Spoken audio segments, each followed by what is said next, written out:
വീട്ടിൽ പോയി വന്നപ്പോൾ നല്ല ക്ഷീണം. രാവിലെ ആയിട്ടും എനിക്ക് അങ്ങോട്ട് പറ്റണില്ല. അങ്ങനെ ഒരു 8:30 ആകുമ്പോഴാണ് ഞാൻ എണീറ്റത്.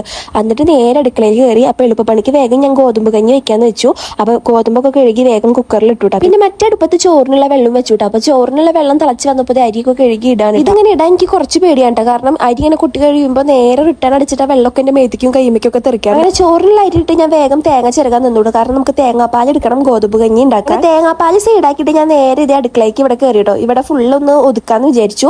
അങ്ങനെ ഇവിടുത്തെ പൊടിയും പാത്രങ്ങളൊക്കെ കുറേ ഉണ്ട് കേട്ടോ. അപ്പോൾ അതിലൊക്കെ പൊടി പിടിച്ചിരിക്കുകയായിരുന്നു. അപ്പോൾ ജസ്റ്റ് ഒന്ന് തുടച്ച് വെക്കാമെന്ന് വിചാരിച്ചിട്ടോ. കർക്കിടക മാസമൊക്കെ അല്ലേ വരുന്നത്.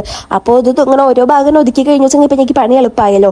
അങ്ങനെ ഞാനിതേ വേഗം അതിലത്തെ പാത്രങ്ങളത്തെ കുറേ പൊടി, ഇതൊന്നും നമ്മൾ ഉപയോഗിക്കാത്ത പാത്രമായിട്ട് ഇഷ്ടം പോലെ ഉണ്ട്. അങ്ങനെ അതൊക്കെ തുടച്ച് വെച്ചു കേട്ടോ. പിന്നെ ഗോതമ്പ് കഞ്ഞി ആയിപ്പോൾ ആദർശേട്ടന് ഇതേ കുറച്ച് കഞ്ഞി കൊണ്ട് വെച്ച് കൊടുത്തു കേട്ടോ. പിന്നെ ഇതേ ഇവിടേക്ക് ഒന്ന് വൃത്തിയാക്കാൻ വിചാരിച്ചു. ടൈലിലൊക്കെ ആകെ ചെളി പിടിച്ചിരിക്കുകയായിരുന്നു. അങ്ങനെ ഇതേ സോപ്പൊക്കെ ഇട്ട് ഉരച്ച് കഴുകി ആകെ വൃത്തിയാക്കായിരുന്നു. അങ്ങനെ അടുക്കള ഭാഗം മാത്രം ഒഴിച്ചിട്ടിട്ട് ഞാൻ വേഗം ഹോളും ഉമ്മറും റൂമുകളൊക്കെ അടിച്ചു തോരി തുടയ്ക്കാൻ വേണ്ടി നിന്നുട്ടാ. അങ്ങനെ വേഗം ദേ അടിച്ചു തോരി തുടയ്ക്കേണ്ട പണികളൊക്കെ വേഗം തീർത്ത് വീണ്ടും ഞാൻ അടുക്കളയ്ക്ക് കയറുമ്പോഴേക്കും മാതൃശായിട്ട് സാമ്പാർ വെക്കാനുള്ള പച്ചക്കറിയൊക്കെ കൊടുക്കുന്നുണ്ടായിരുന്നു.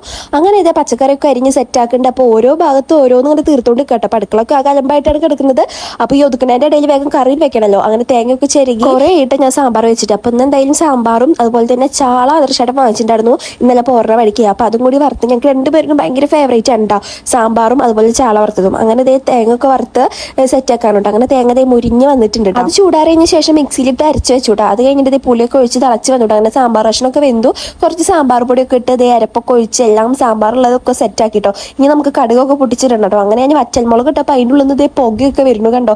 അപ്പോൾ ഞാൻ വേഗം അത് മാറ്റി വെച്ചു. ഞാൻ അതിട്ട് എനിക്ക് സാമ്പാർ കൊളാക്കണ്ടല്ലോ വിചാരിച്ചു. പിന്നെ വേഗം മീൻ നന്നാക്കാൻ വേണ്ടി നിന്നുട്ടോ. ചാളയായിരുന്നു, നല്ല മീനായിരുന്നു കേട്ടോ. അങ്ങനെ അതൊക്കെ വേഗം മസാലയൊക്കെ പുരട്ടി വേഗം അതും വറുത്ത് മാറ്റി വെച്ചു. അങ്ങനെ കറിയും മീൻ വറുത്തതൊക്കെ ആയപ്പോൾ ഞാൻ പിന്നെ നേരെ പാത്രങ്ങൾ കഴുകി അടുക്കള ഒന്ന് ഒതുക്കാൻ വേണ്ടി നിന്നുട്ടോ. അങ്ങനെ കുറേ പാത്രങ്ങൾ ഉണ്ടായിരുന്നു. അതൊക്കെ തേച്ചൊരുക്കി കഴുകി എവിടെയൊക്കെ തുടച്ച് സെറ്റാക്കി വെച്ചുട്ടാ. ഇനി ആദർശേട്ടൻ പുറത്ത് പോയേക്കായിരുന്നു. അങ്ങനെ ചേട്ടൻ വന്നപ്പോൾ ഞങ്ങൾ ഇതേ രണ്ടുപേരും കൂടിയിട്ട് ഫുഡ് കഴിക്കാൻ വേണ്ടി നിന്നുട്ടോ. അപ്പോൾ സാമ്പാറും മീൻ വറുത്തതും, അത് പ്രത്യേകിച്ച് ചാളയാകുമ്പോൾ ഞങ്ങൾക്ക് ഭയങ്കര ഇഷ്ടമാണ് കേട്ടോ. അപ്പോൾ നമ്മുടെ ഇന്നത്തെ വീഡിയോ ഇത്രയേ ഉള്ളൂ. Tata bye.